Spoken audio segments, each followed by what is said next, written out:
right, welcome back to another episode of We Don't Know What to Watch, the podcast about two guys watching random movies, all thanks to magic algorithms on the internet because we have too much time on our hands. And with me on this episode, and always episode, is the Dr. Robert Ford to my Dolores Abernathy, Kyle Mulford, and me, Noah Saturn. Yes, I am a doctor.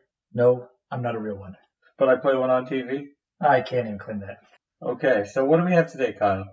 Shh.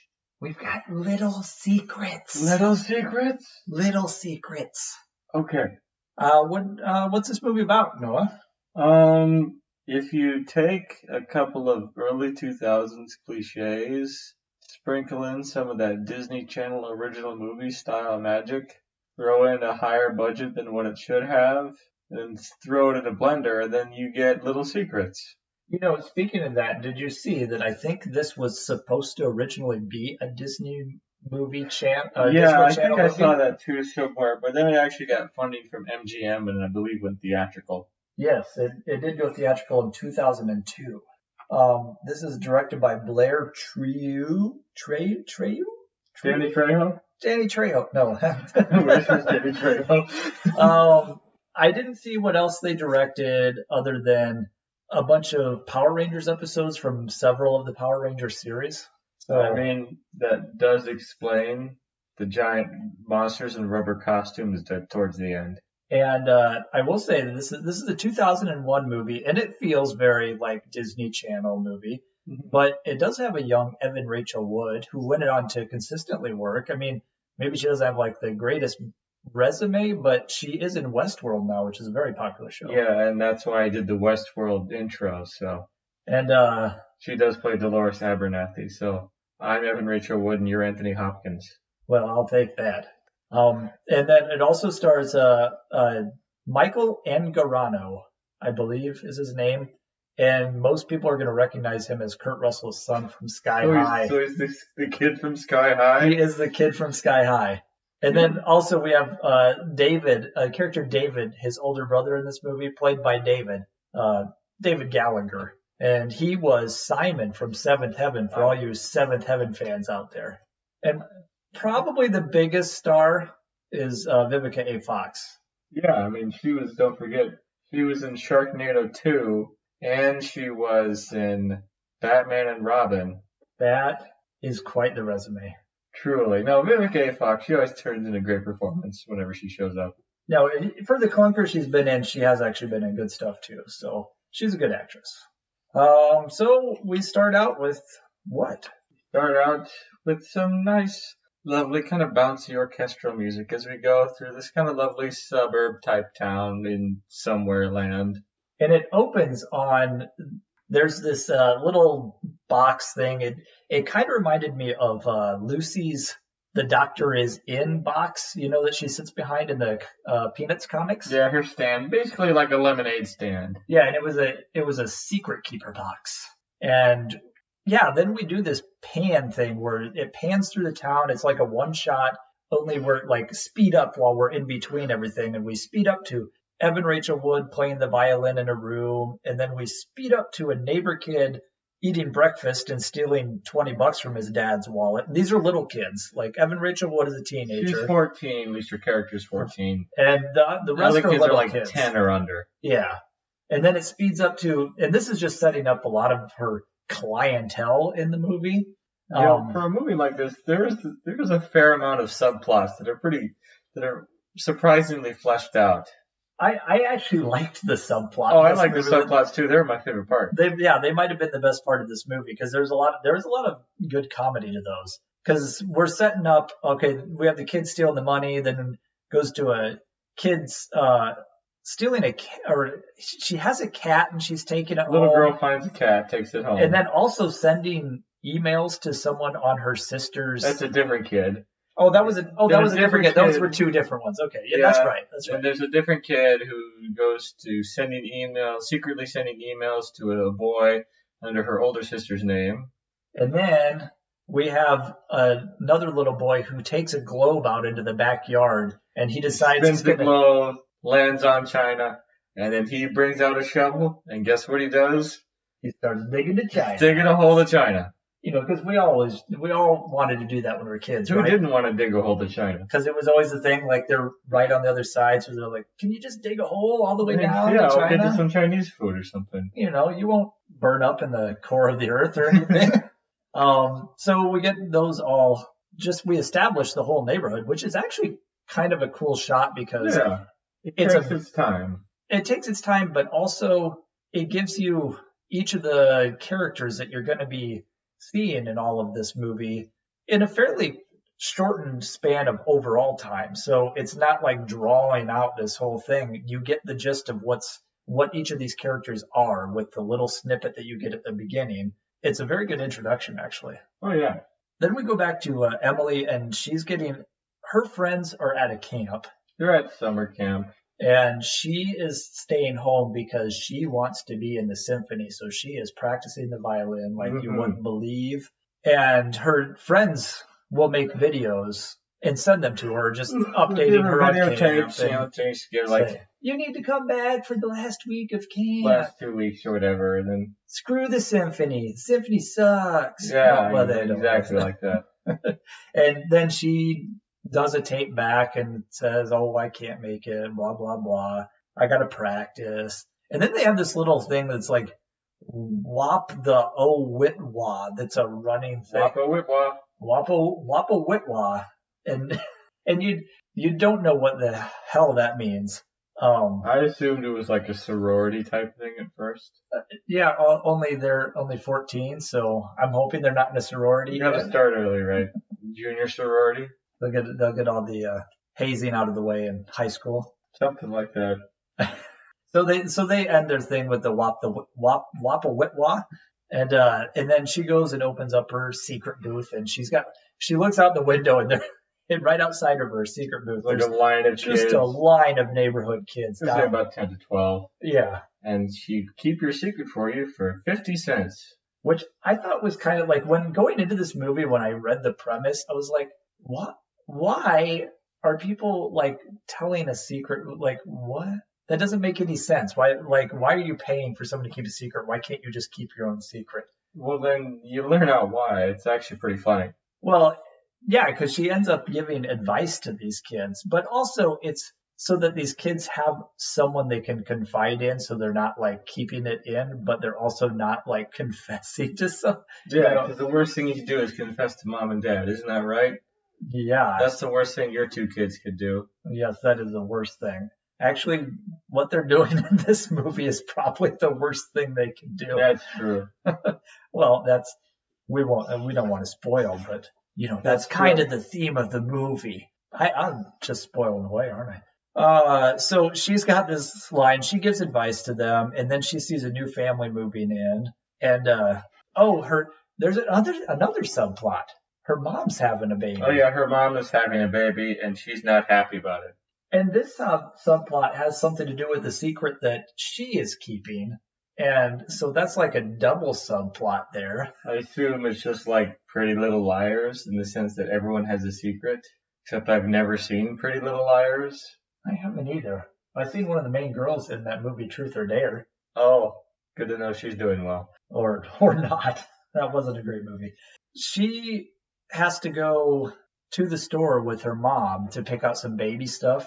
And she's only 14, and I think these secrets are taking a toll on her because she's already having anxiety attacks. She just does not want this baby. She sees there's kids everywhere, babies everywhere, toddlers everywhere. And you think it's just because she's been an only child for 14, which it kind of is, but then there's something on top of that that like is causing her just like stress and things. She is unhappy.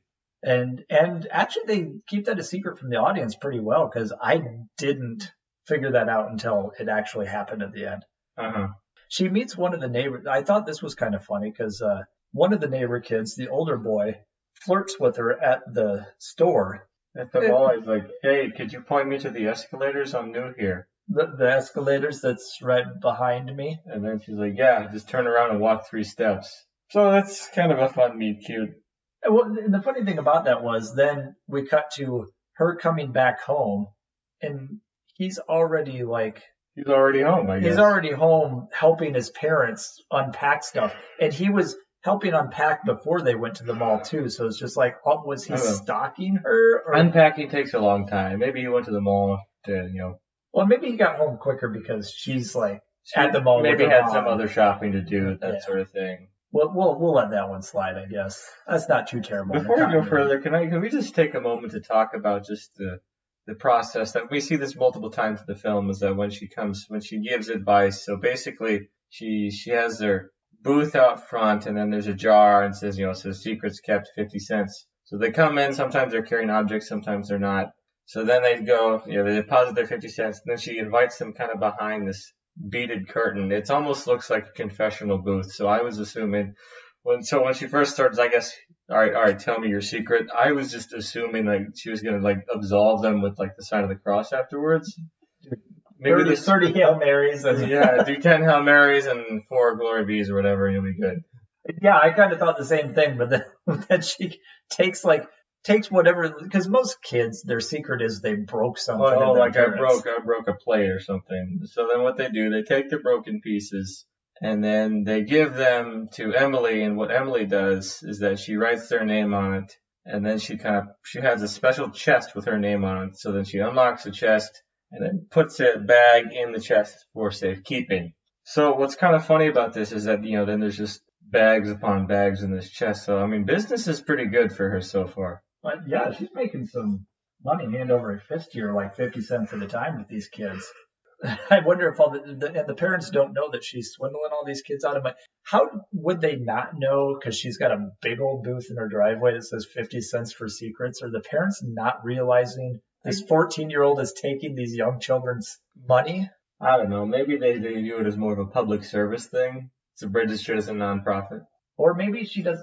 Actually, she doesn't post that it costs anything. No, she does. Okay, so she's just taking little kids' money. Yeah, it's a solid neighborhood business. It's like a lemonade stand. And it's one of those where you think she's giving good advice. Like, at first she seems to be giving good advice, and then the kids just hear what they want to hear. So that's probably where some of the comedy comes from later.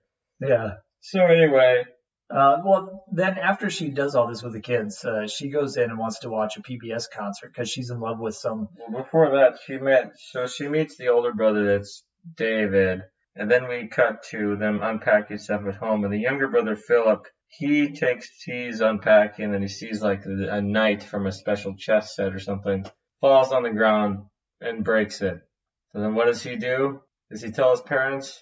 Oh, heck no. Oh, heck no. He goes out and tries to bury it in the neighbor's rose garden, and the neighbor happens to be Emily. It's like, what are you doing in our rose garden? It's like, I'm just trying to get rid of this. Oh, if you have a secret. You could pay me and I'll keep coming to my abode, I guess. So then she gets the business from him, too. And apparently he's from Chicago, because he has a slightly funny accent. And I think he was overplaying it with because they have a little joke in there, like he pronounces his name Philip, and she hears fill it up, but like the way he pronounced it, it wasn't even an accent Philip to me. Yeah, it was kind of Philip. Yeah, and she's like, what was your name? Fill it up. So that was the running gag through the whole thing, and she kept calling him Fill It Up for the rest of the movie. So then we go to. She wants to watch PBS because there's some symphony on. Some cool concert with the conductor that she loves. And then Dad's like, but I gotta watch the Braves. Gotta watch the sports ball. And so she gets all mad. So maybe they're in Atlanta? I don't know. Well, and the thing I was thinking is this neighborhood was really nice.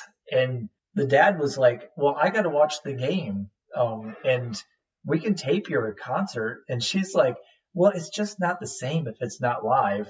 First of all, baseball is not the same if it's not live because you could get the score ruined. But a symphony is a symphony. I mean, well, I can if you're watching on TV, because if you're watching it and they have these live concerts on PBS, yeah, sure, that does happen. So it's important to her, so whatever. But the thing that was funny to me was they're in this really nice neighborhood with a really nice house. All of these houses are really nice. It looks like there's some money in this neighborhood. They only have one TV. This is made in 2001. Like, at that point, people didn't have just one TV. And I grew up with one TV for a long time. I suppose, but were you in a neighborhood like this, ritzy almost? Yes. Okay. Well, maybe there you go. I don't know. Well, Then we got then we moved and we got an upstairs TV and a downstairs TV. but the funny thing is that after she said that, or after she did that, and we learned that they only have one TV in the house, that was my thought. And then she walks to the neighbor, the new neighbors who are unpacking their house as they speak. Yeah, so then it's like, hey, can I watch your TV? She goes in, kind of introduces herself. Hi, I'm Emily from next door. Can I watch your TV? And she's like, kind of explains what she wants to do. There's a concert on PBS. He's like, sure, Emily, come on in. Okay, weird neighbor. Well, and then this is where it comes into she's like, my dad wants to watch baseball. And someone in the house, I don't remember if it was one of the kids or one of the parents, said exactly what I was thinking. They go, whoever heard of a family with one TV? I think it was it was Philip. Yeah, no, I think it was David. Oh, David came in and he was making fun of her. And he left. Because he only saw her from behind, so he didn't realize it was the girl he was hitting on earlier in the mall. Yeah. So he just makes fun of her because he's David. But I mean, Philip kind of gets bit by the love bug here pretty hard, pretty fast. Yeah. Then we learn that Vivica A. Fox is her violin teacher. So she plays with the concert, and what she does, which I think is kind of a unique character quirk, is that what she does, she finds whatever piece the symphony is playing, and then she plays the violin part with the symphony as they're going. So that's kind of cool. Oh, that was actually kind of cool. I almost forgot about that. But yeah, when she went to watch at the neighbor's house, she carries her violin and her stand and her sheet music with her and plays along with it. And that was kind of cool. Then she has a lesson the next day with Pauline, Vivica A. Fox. And after her, basically just a little lesson scene. And then she comes home and has tea with Fill It Up. So she fills up his cup. Fill it up. Hey. So they decide to have high tea because according to her, most musicians take a break for tea, and she gets to use her mom's fancy china set. And she says, cheers. And he says, cheers, and goes to tap her glass. But, man, he just, almost, punches her with the cup and breaks other. And then his cup just kind of is destroyed. I was like, that was a little rough for, any glass. And a plastic cup, he just plowed that thing in there. I guess, and this was nice ceramic too, so. So then they go and try and figure out how to cover this up because. Now I'm going to stop you right there. Sometimes weird stuff happens. Glasses break in weird ways, and I've got a very specific story about this. This was when my family was I was pretty young. I was first grade. My older sister was third grade, and then my younger sister was 2. So she doesn't really remember this, but I remember this, and so does my older sister.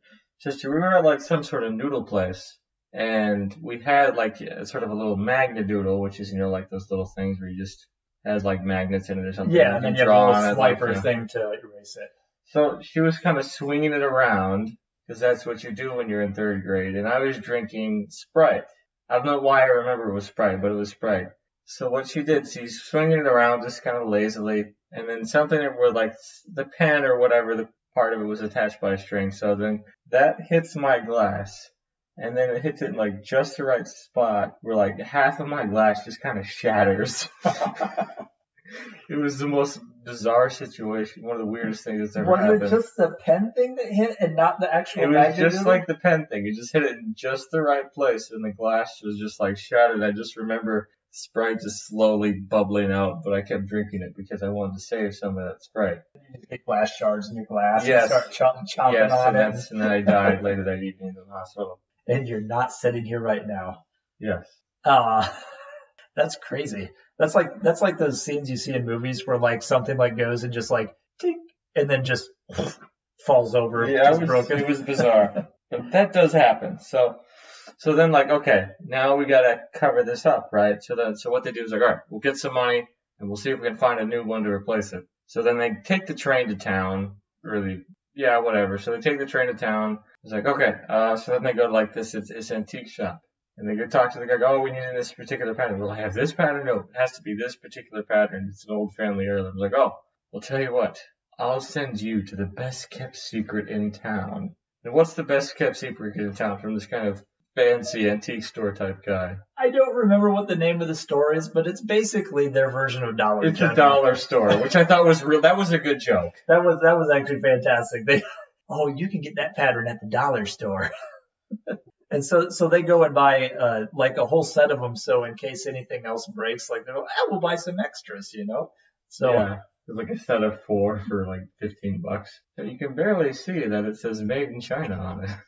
So now they've got their little secret together, and then we go back to the other kids. So it goes back to every once in a while it'll go back to her in her booth, and the kids come in again, and the kid you find out is like, oh, like so I got this candy and I kept it in my sleeping bag case, but now I've got ants. What do I do? And then the other kid who had the cat, she found another stray cat. I found another stray cat and I've got to keep it. But she shouldn't be keeping it because her older sister has allergies. So. And then. All right, just keep it. Keep safe, and it'll be fine. And make sure you get kitty litter. Yes. So, do you have kitty litter? No, I don't. Go get some kitty litter. Yeah. And then the one who's writing the emails, the boy responded to the older sister that was supposedly writing the emails. So she's like catfishing this guy. She was totally catfishing before catfishing became a term. This is the original Catfish movie. Yeah. And then who was the boy digging. Yeah, he's like, I have reason to believe that I'm being watched by other nefarious agencies. Oh, that's right. He's like all acting secret top. You will now be referred to as SB14. Is it right, SB14? And then she salutes him as he leaves. That's kind of fun. But yeah, so she has a good rapport with the kids. It's just that, like, maybe she's not giving the ultimate best advice to them. I mean, but you're getting advice from a 14-year-old who really hasn't lived life that much to know. And then another big moment is this is back when they're out on the town. Is that Emily and Philip go sneak into the orchestra hall and just kind of walk around a little bit. And this is what it's like. This is what she wants. She wants to be in a big symphony and orchestra or whatever. And that's kind of her big dream. Oh, yeah. And then then they see a string musician. Well, Philip asks her there and says, well, do you think you could love anybody? Because he knows that she's in love with the composer. Do you think you could love anybody who's not a composer? And she goes, I could probably love a piano player and we could play music together. So then later when they go back home, he starts learning the piano. And he learns it really freaking fast. Like the next day, practically, you see him playing A, B, C, D, E, F, G. And then he goes to the next day. Piece. Yeah, he goes to his piano teacher and goes, no, I don't want that crap. Give me this. And like he puts down this like symphony music, and the next day he's already playing it, and then he's all proud of himself and starts doing a little dance, in the middle of the room. I assume it's just like a Groundhog Day situation. Where he goes to that piano teacher every day for who knows how long. This movie takes place over like 3 years. Apparently so. He got stuck in his own mind of Groundhog Day. Oh, but before they do all that though too, the parents of Emily actually realize that she's getting a little, distant. She's not happy about the baby, that sort of situation. So they go, you know what? She's got her little secret booth. Let's go tell her a secret of her own. That's kind of cute. So then, what was the mom's secret? More of a secret that she was sort of. Oh, it's a girl. Yeah. The baby is a girl. That's so they went to the ultrasound together and said, yeah. And then the dad tells her that he's scared because he's going to be like 50 when this baby is born. Yeah, so he's a little older. And this is when we find out, because when they go to the ultrasound, the doctor says, oh, this will be scary being your first baby or whatever. Yeah, and Emily, baby, you're being in your 40s or something. Yeah, and Emily was all mad because she's like, you told him? You told him I was adopted? A doctor. Well, she's not that explicit, but. Yeah, but we find out, we find out, I mean, it's explicit enough that you realize she's adopted. And that's kind of what her secret is and why she is a little distant about this baby and feeling like it's taking over because it'll be their biological kid, which is another thing that it's a very common anxiety. Yeah, and that's another issue that they tackle in this movie. Like there is so many issues that they tackle in this movie, and a fairly good way, because that's another one that this movie would be great for like adopted kids to realize it's not so bad if your parents do have another kid that's biological. It doesn't mean, that you're being replaced or whatever because you were adopted. So, it's something that, like you said, it's a real anxiety for some adopted kids, I'm sure. So now things are beginning to escalate. So of course, stuff like Emily gets more tapes, and we see that more time has passed, blah blah blah, and then her friends do like a cool little rap song for her with the wib wow wibble wobby wobby wooby woo or whatever. And the whip whap and knick knack patty whack and give a dog a bone, yes. And Philip kind of wanders into the house because the door was open. The door was open. We had plans. Right? Yeah, it's like, hey, what was that? Oh, you shouldn't be seeing that. Well, I mean, to be fair, just tonight we went to a friend's place and I just walked in. So. Oh, I mean, that's something I would do all the time, especially in high school. When you're coming over, you go over to a buddy's house, you just walk, doors unlocked, you just walk in and say, hi, Mom, hi, Dad. So honestly, if they had plans and the door was unlocked, fine, yeah, and their neighbors, happens all the time, especially if it seems like a pretty. Yeah, so he sees the whip whap, whittle whap, and he goes, "What is that?" And nothing. It's secret. It's another secret. Yep, this entire woman's life revolves around secrets. And so he says, well, I'll tell you a secret if you tell me the whip whap thing. And he tells her. First, he's like, okay, and this becomes important later. It's like, all right. So I was like, well, fine. If you want to help me make this video. So then he films her playing like the song, her audition song or something. Yes, it's the audition song. So he films that for the girls at camp. And yeah, that is important. And then he asks for the whip whap, meaning if he gives another secret, and she doesn't actually agree, but he tells her anyway that her brother got kicked out of his tennis camp. David was kicked out of tennis camp because he and a buddy stole the camp bus. Oh yeah, because that's what you do when you're a drunk teenager. And then drove drunk. Yeah, they got into an accident, and she takes this like really she is angry. I mean, beyond the point of a normal person being like, that is absolutely wrong. She's like, no, he'll do it again. This is the worst thing, blah, blah, blah, blah, blah. She he deserves to go to prison. Yeah, basically for making this mistake. And yes, it was a horrible thing, but like, I felt like she was overreacting to the thing.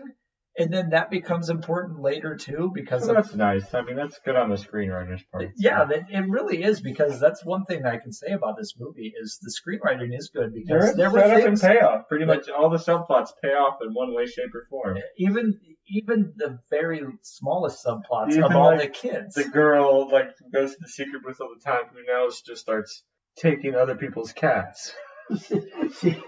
she takes another cat from out of someone's yard. And Emily's like, you stole Midnight? And she's like, we've been looking for her.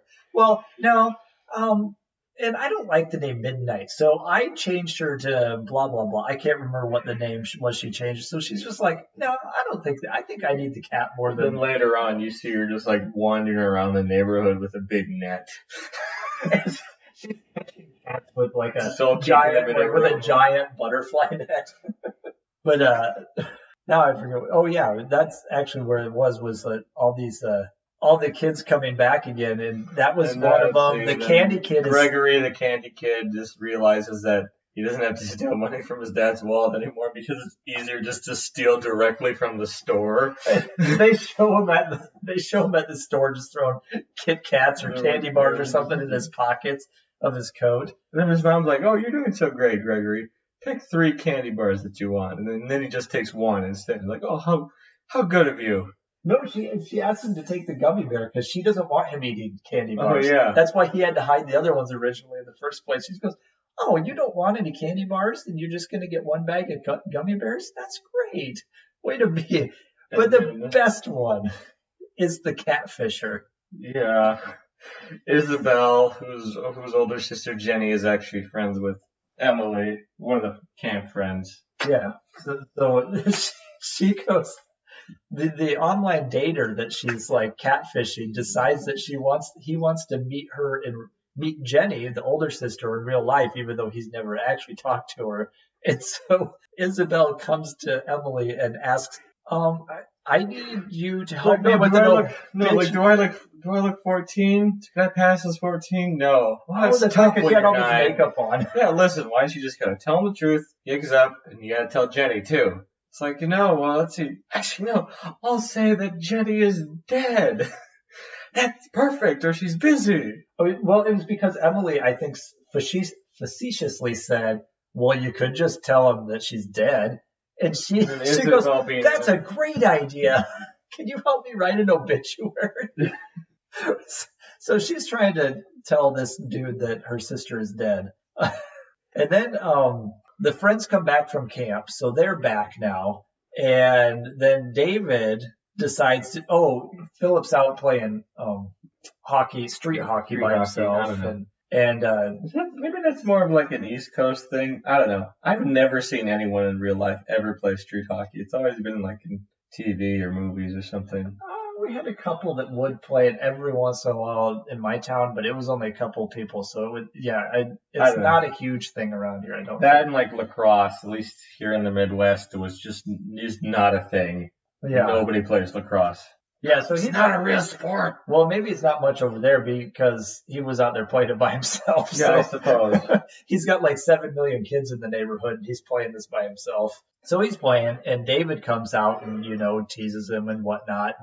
And then he sees Emily, and this is the first time he sees her face on since he met her at the mall, and goes, oh, that's Emily? And he's like, didn't I see you at the mall? Yeah, and you asked a stupid question about an escalator. Oh, man, she remembers. Well, and he can tell that Philip's jealous because he's like, well, I'm going to make my move on her. And Philip doesn't really do anything. You better not. Well, fine. Maybe I don't care. Yeah. And so David is all macking on Emily, and then he goes and takes down the stand with her because after the fiasco with stealing candy and writing obituaries and everything, she's like, I need a vacation. But then people would still line up anyways. Like, can't you guys read?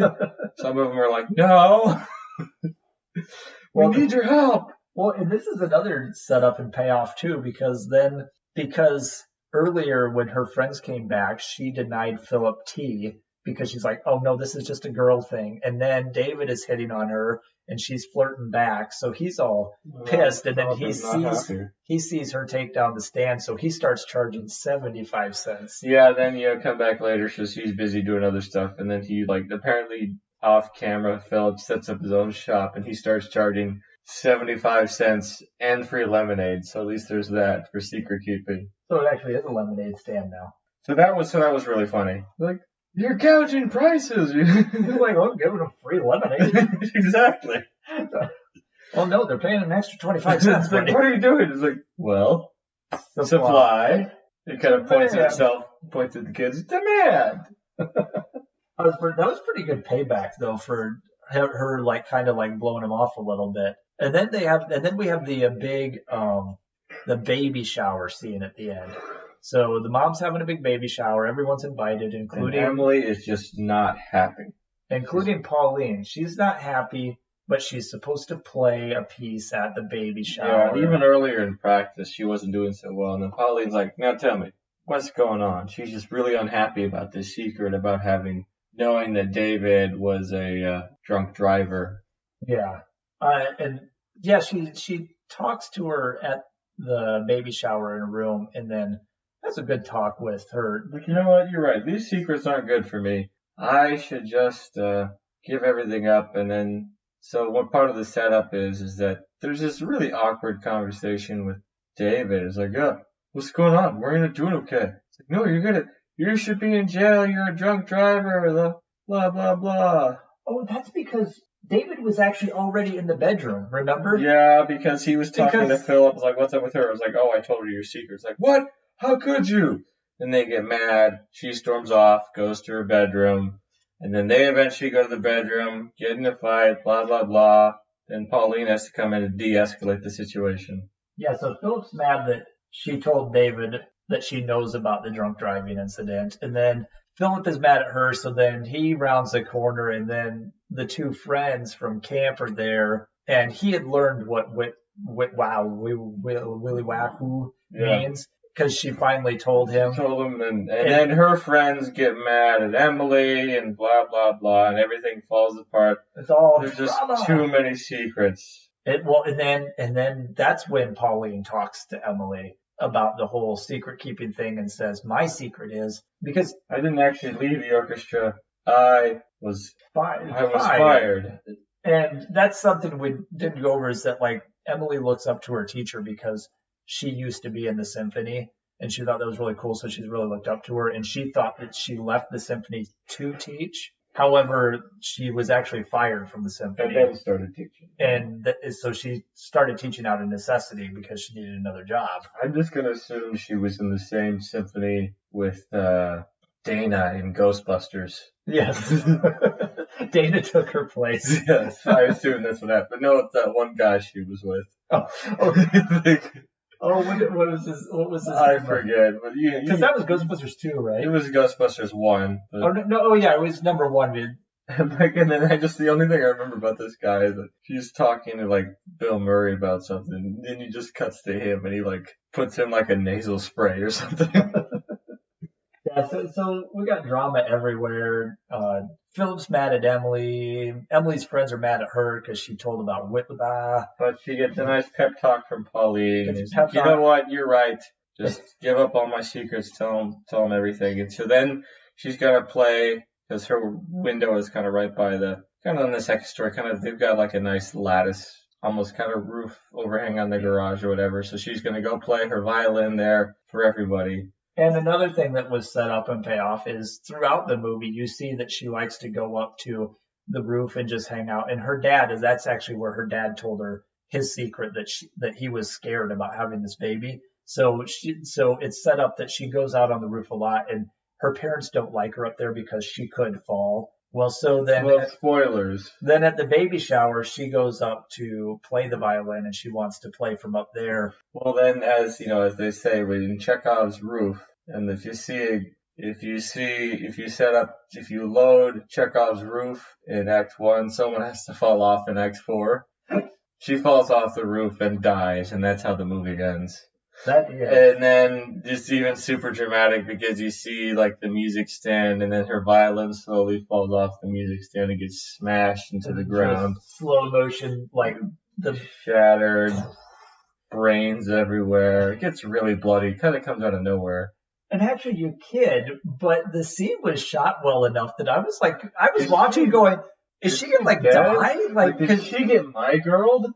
Yeah, because then they wheel her off, and she's in this neck brace, and her head is all bandaged and stuff. So she landed on her head and everything. I'm going, is this gonna be one of those where she can never play violin again? What just happened here? I was kind of slightly hoping in a morbid sort of way that it was a my girl situation where she just died.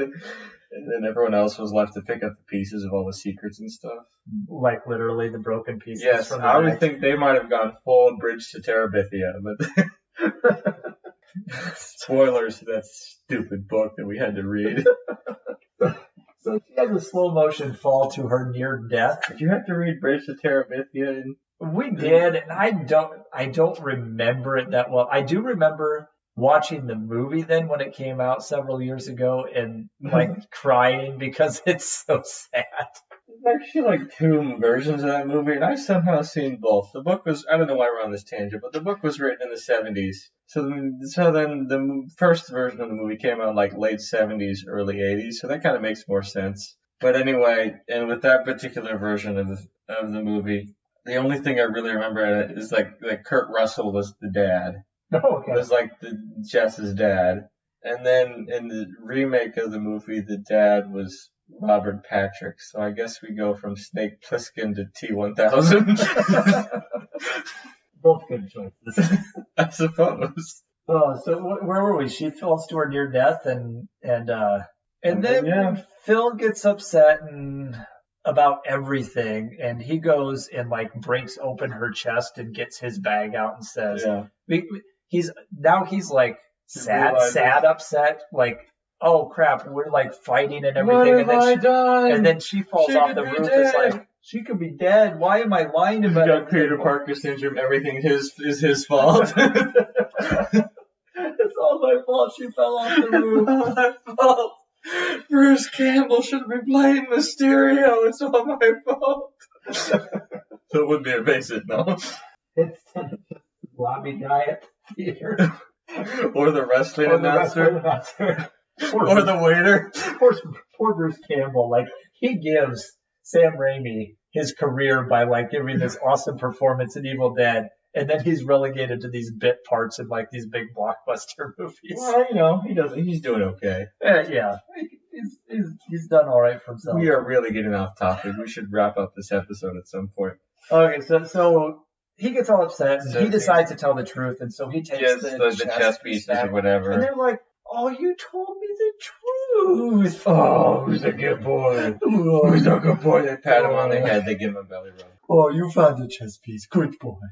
And then David and Philip decide together that, like, the best thing they can do for her is they sneak into Jenny's room, the friend who's getting catfished, and find... No, she's in the hospital. And it's like, oh, she's going to miss her audition. So oh, we got to do something. So then they go to Jenny's room, find the tape of Emily playing that he had recorded, and then they run downtown or whatever, and then they actually go to the youth orchestra, and as they go to the youth orchestra audition, they just kind of pitch Emily's video to the people. Oh, we want to ask them questions, so then they have to answer a bunch of questions about Emily and why she wants to play music and all that sort of thing. And together they can come up with the right answers. And so they show the audition tape. And then we find out later, back to the hospital, Emily wakes up and she decides... before that, everyone's waiting in the hospital to hear about Emily. Is she going to be okay? Is she going to be okay? Is she going to be okay?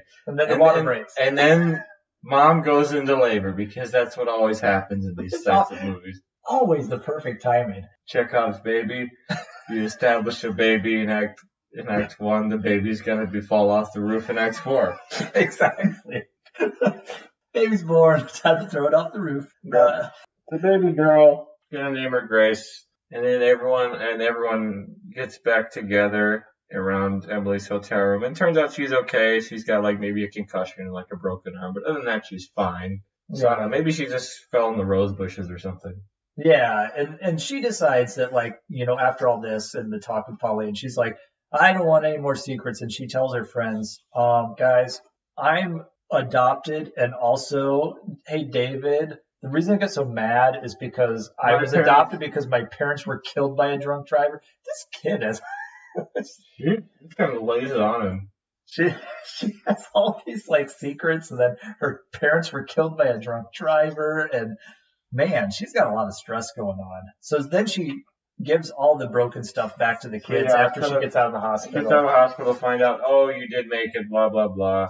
So we find, and then everything is all hunky-dory, and then the epilogue is like she realizes, well, probably shouldn't be keeping the secret business anymore. So then she plays music on a street corner like she said she didn't want to do, but she does it so that she can get a bunch of money to pay all the kids back everything they owed her for all that fun stuff. Yeah, and then David and Philip come.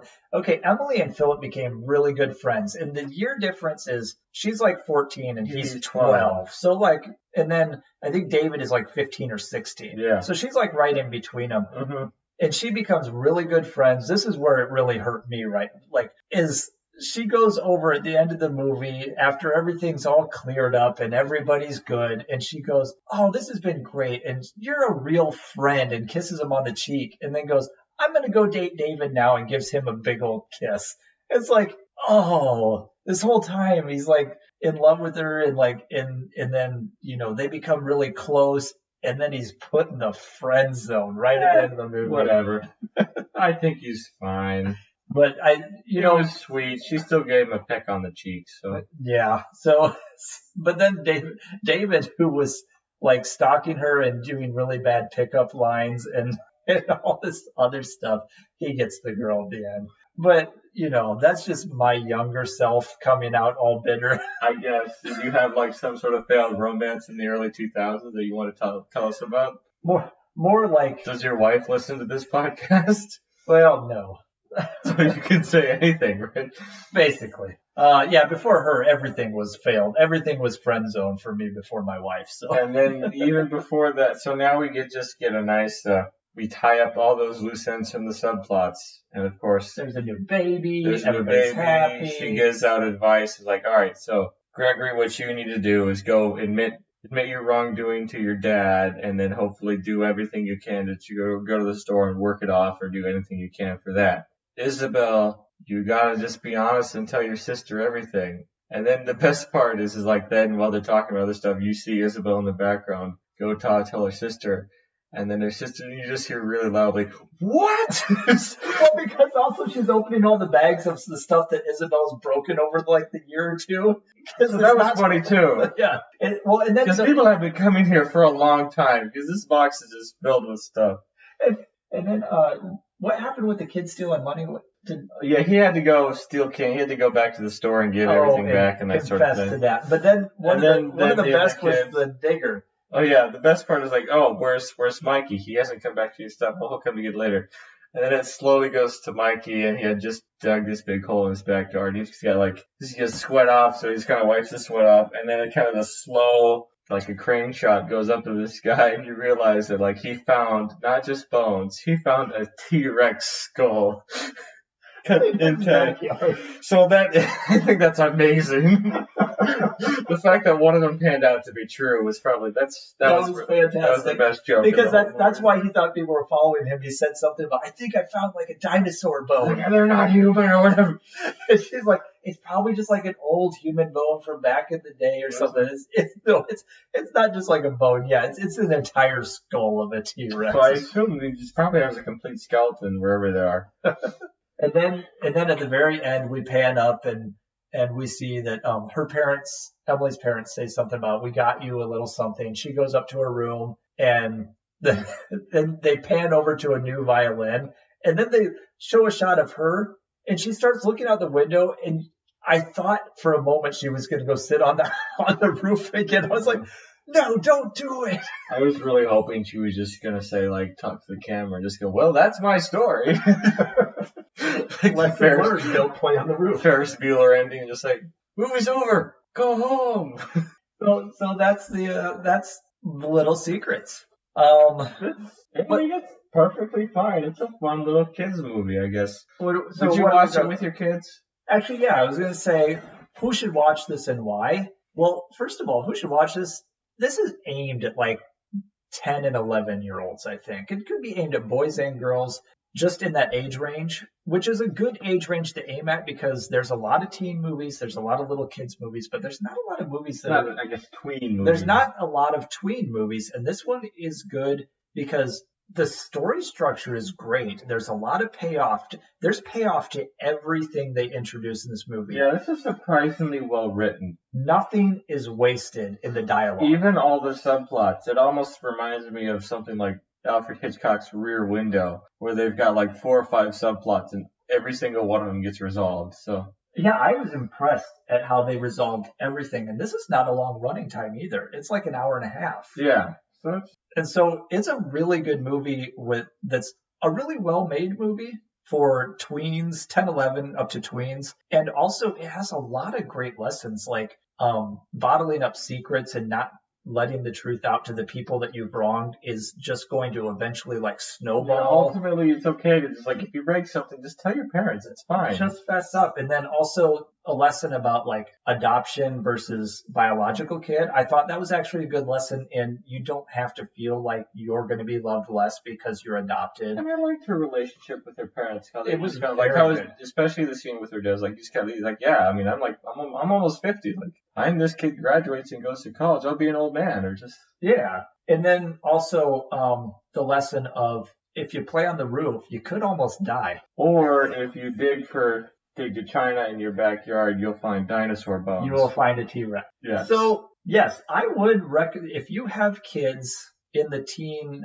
area, like preteen, early, like, you know, in that age, 10 to 14 or whatever, I would highly recommend this movie, actually. Yeah, it's good. It's good. It's a fun little movie. Now let's talk about some extra background information for your Okay, research.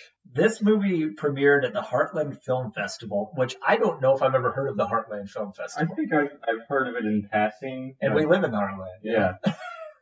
In 2001, and I wonder if that's where it got picked up for distribution, because it didn't actually get distributed until August of 2002. Yeah, so that's pretty common. It's more kind of smaller indie features, but On opening weekend, it took in $191,000, 30th place. 30th place overall for the weekend. So, oof.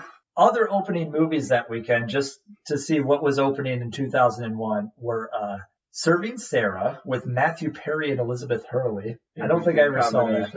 Undisputed with Wesley Snipes and Ving Rhames. 1 Hour Photo with Robin Williams. The only thing I know about 1 Hour Photo is that it's just a horror movie, and like at one point his eyes shoot out or blood or something. Robin Williams is creepy in that movie. Oh, he's really good at that, and Insomnia. Yeah, he is.